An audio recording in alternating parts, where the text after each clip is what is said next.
awesome strategy guide that I've had for a while, and I wanted to give an ASMR shot about doing this. Gentle whispering actually inspired me to do this. If you haven't checked out her channel, be sure to. It's a great watch, especially for ASMR videos. She does also speak German, which is really cool. She seems like a great gal. She's done a couple of videos about journals and postcards, and she's got a little deal that she does that she'll send one to you. So it's kind of cool. Unfortunately, I'm pretty limited with what I have to work with, but I wanted to give this a shot because I really enjoy these videos, and again, I'm trying to give back to the community in what way I can. I don't have, model hands or just normal guy hands, really, kind of stubby fingers. But, I figured this would be pretty cool, so I'm going to give it a shot. What we have here, as you can see, the logo, is Kingdom Hearts 2. This is a collector's edition strategy guide that I've had for about close to maybe 8 to 9 years. I've kept it ever since. Not exactly in mint condition, but in great condition, including all the inserts.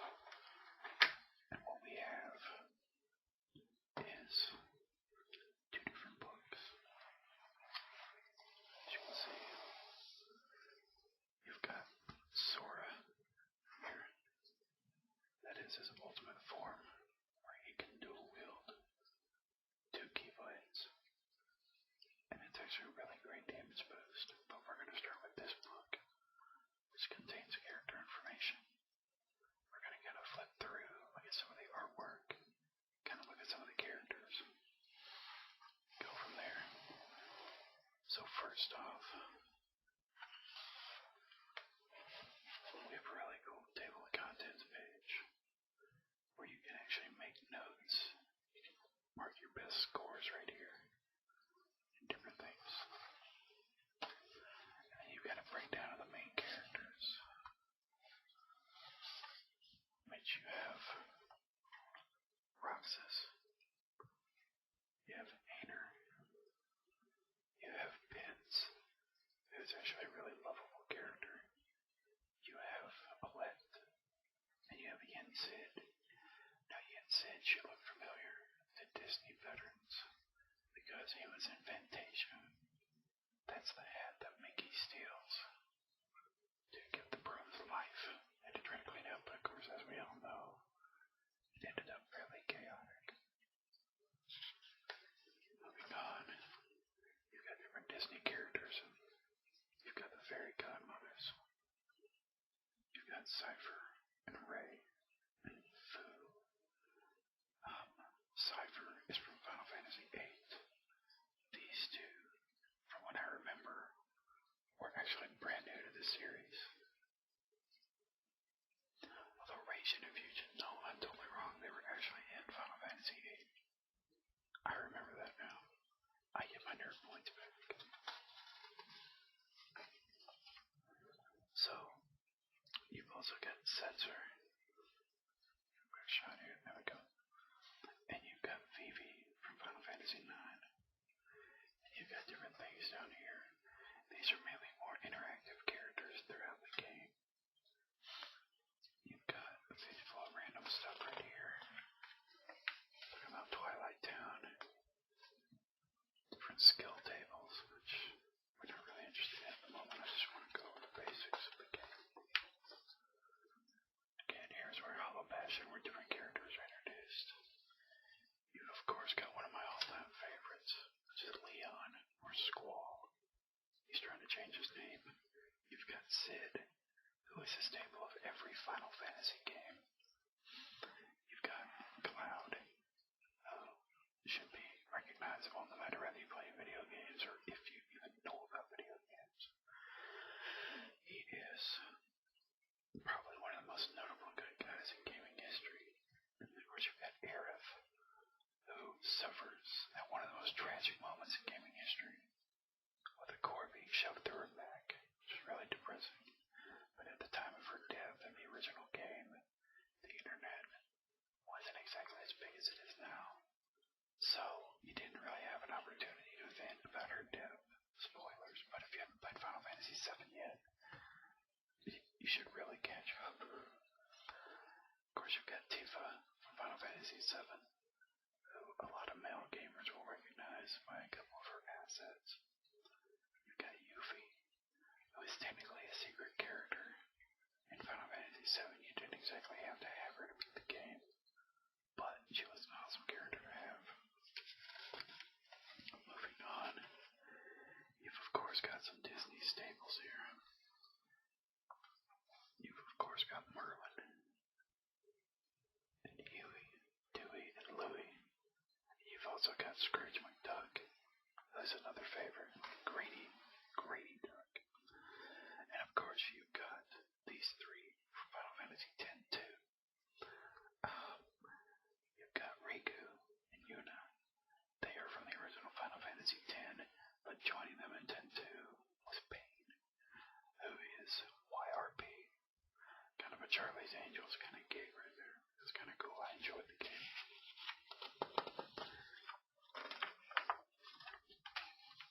And of course,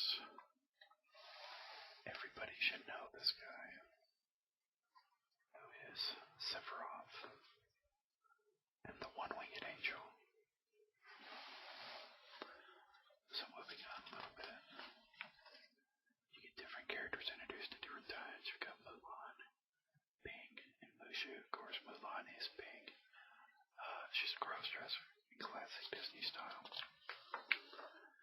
You've of course got her captain in the movie, Yao, and Jing Po. You've got the Emperor Ling and Shan Yu, the villain. Just random stuff. Moving on. Now we're at Beast Castle, which has Belle, Cogsworth, and Lumiere. Who the ladies love because he's so hot. That's a terrible pun, by the way. You've also got Mrs. Potts up here in the corner. You've got Chip, and you've got the wardrobe. The wardrobe doesn't play a big part in the game. She's part of the story. Then you enter 100 Acre Wood. Now, if you love Pooh Bear, Winnie the Pooh Bear, then you'll love this part because Winnie, Tigger, Piglet, Eeyore, Owl, and Rabbit. And of course, Rabbit was always my favorite because he was always grumpy. Pooh was good because it reminded me of that age. I was always eating honey. And of course, you have Roo, Kanga, and Gopher. Gopher was pretty funny himself. But you probably never heard of him. He was pretty underground. I'm sorry. I'm terrible at it. Okay, so moving on. We do have just right here. Get this back where it should be.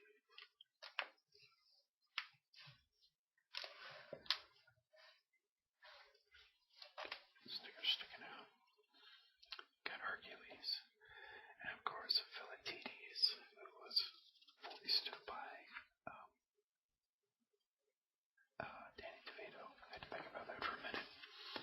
You've got Pegasus and Megara. Orin, who is another favorite of mine from Final Fantasy X. Pain, Panic, and Hades. I'm trying to give you some page turning in here because it relaxes me as well. And you've also got Cerberus up at the top and Hydra, who was a bit of a pain for our hero Hercules. Or excuse me, Jercules.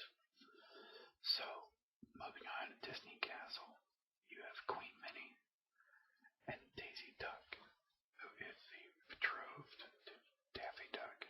Not Daffy. Donald, excuse me. I'm getting my corporation mixed up.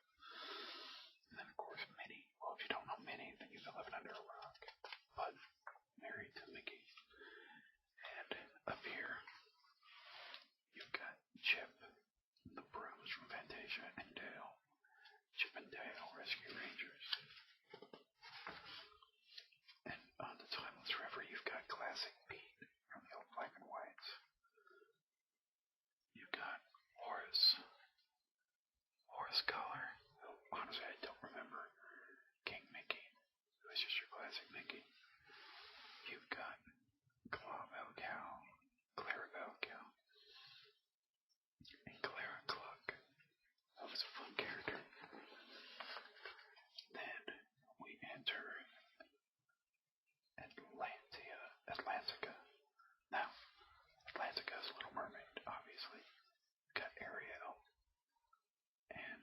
Sebastian, who lives under the sea. And now we have, coming up, Flounder and Prince Alec. We have the, who is this? Jetsam, King Triton. We have Flotsam, and of course we have the purely overweight and 8-legged freak that is Ursula. I wasn't a big fan of Ursula. And now we enter Port Royal, where the rum is always gone. We have Captain Jack Sparrow. I didn't forget the captain. We have Will Turner up here at the top. And Elizabeth Swann, played by one of the most beautiful women in Hollywood. We also have Captain Barbossa, who is my favorite character throughout the whole movies. I'm really glad he had his time on Stranger Tides. And then we have a couple of the zombie pirates. Moving on.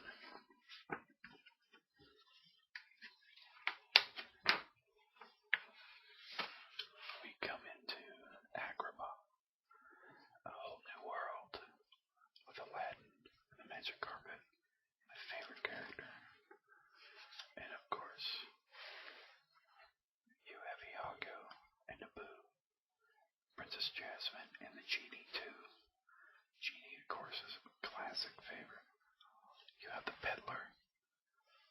You have Jafar and Ultimate Jafar. Just a little bit of trivia. Robin Williams voiced both the Peddler and the Genie in the movie, in case you didn't know. We're still in Agrabah. We're moving on. And now we come to Halloween Town. Halloween Town is a favorite of mine because it's one of the most creative towns I've ever seen. Be it very Halloween-y, obviously, but still very awesome. And of course, you have Mr. Jack Skellington, the King of Screams. You have Sally up here, who is Jack's squeeze. Dr. Finkelstein, who is a handicap and uses the parking spot.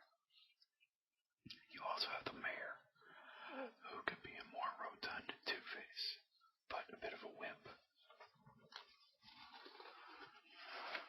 So moving on, we have Lock, Stock, and Barrel.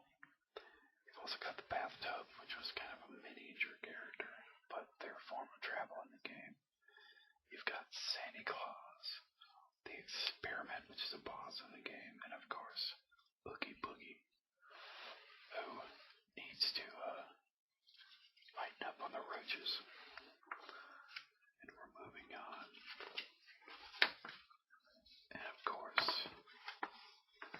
we come to the Pride Lands.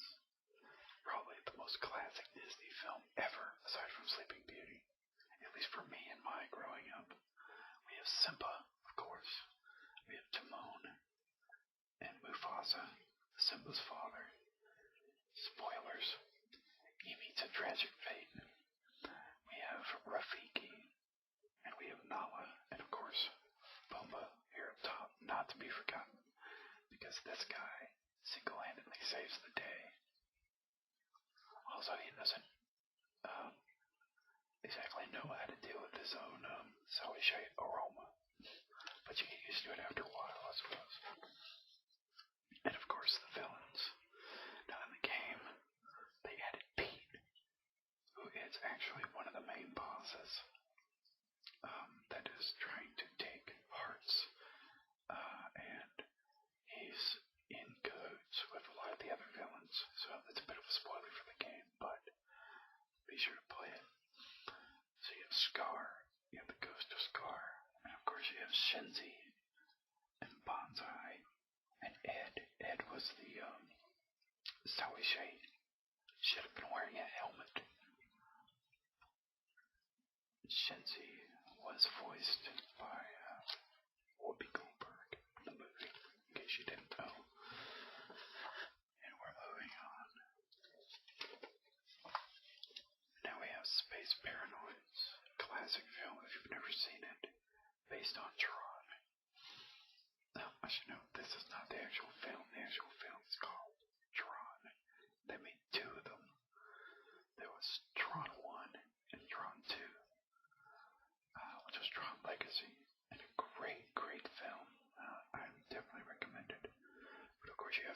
himself.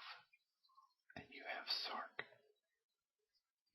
You also have the Master Control Panel, or the MCP, who was the main villain in the first film, and is kind of the main villain in the game, at this part of the game anyway. So we're moving on, and now we come to the world that never was. A very cool basis for a world. But you have Kipnis and Kekbar, excuse me. Now, I should note these characters are only in the game. They're not based on any Disney movie or any Final Fantasy game. They are totally original to the game. And you have Strix, Sword, and of course, an unknown character here. You have King Mickey and Ansem the Wise.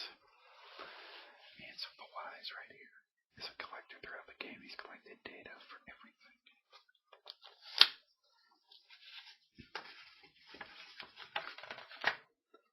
Alright, and now we have our heroes, which is Sora. Got Donald Duck, looking very fierce as usual. Got Goofy. And of course you've got different renditions of the character. Black and white. You've got them in Atlantica, Halloween Town. Donald kind of scares the crap out of me a little bit. And you've got them in the Pride Lands, which Goofy is a turtle, which I never honestly understood. You've got them in Tron. And then you've got old friends. This is Kairi from the first game. You've also got Sophie, which is from Final Fantasy VIII. You've got Riku, who is an original character in the Kingdom Hearts series. You've got a couple of summons that these guys can be summoned in each year. You've got Stitch, Chicken Little, who was voiced by Michael J. Fox. You've got Genie, and you've got Peter Pan. I believe he was voiced by Michael J. Fox. I could be wrong about that. But we've also got Pete, who's one of the main villains, and of course you've got Maleficent, which is a great new film if you haven't seen it yet. Jiminy Cricket, you should always wish upon a star. And of course you've got the Moogles right here. Moogles are a staple again in Final Fantasy. You cannot have Final Fantasy without Moogles, in my opinion. Back to King Mickey, and of course Pluto up here up top. Mickey's faithful companion. You've got Damine, who is another original character and a main staple of the story here. You've got Diz, Ansem the Wise, Hexenort, which I'm honestly not sure who he is.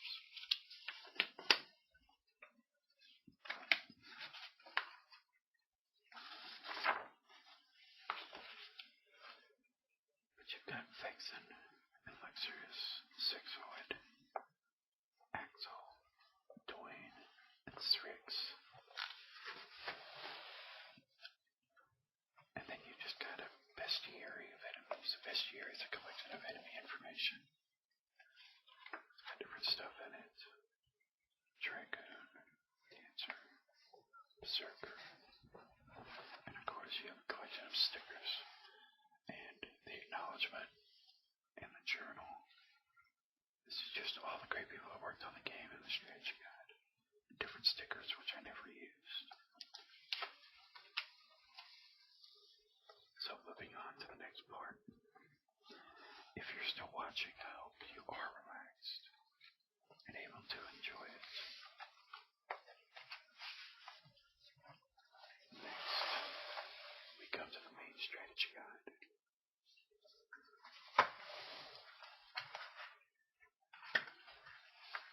Which has got some really cool art up front. The Heart and the Darkness. I'm just going to get a flip through this real quick and let you get an okay view of it. My camera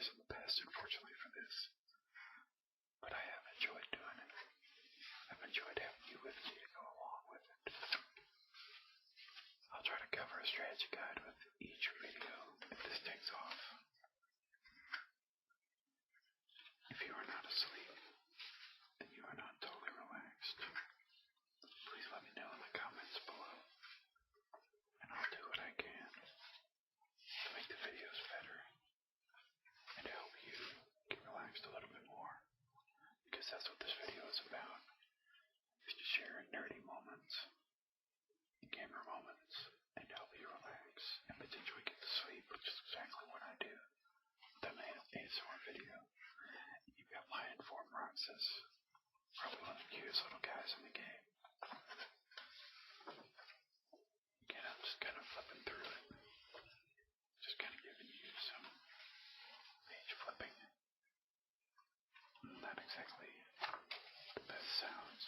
I apologize.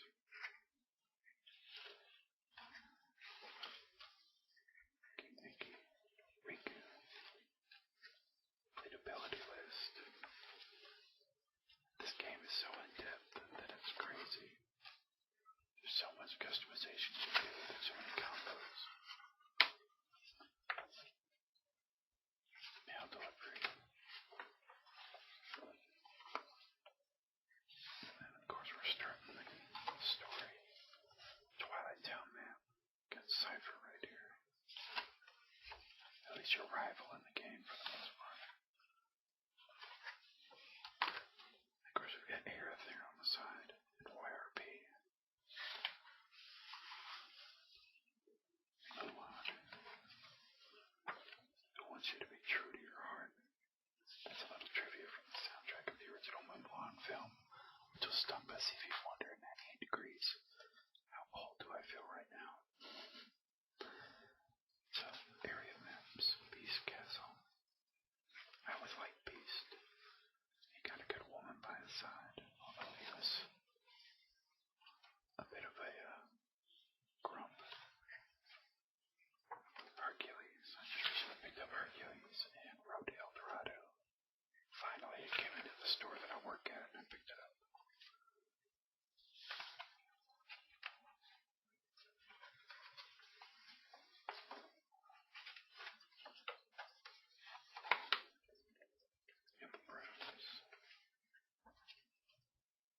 Alright, Timeless River. Timeless River, by the way, is where the original Steamboat Beef cartoon takes place. Of course, we're at Port Royale. We got Will Turner down here. Captain Barbosa up here. You better start believing in ghost stories. You're in one. Of course, Ackerman.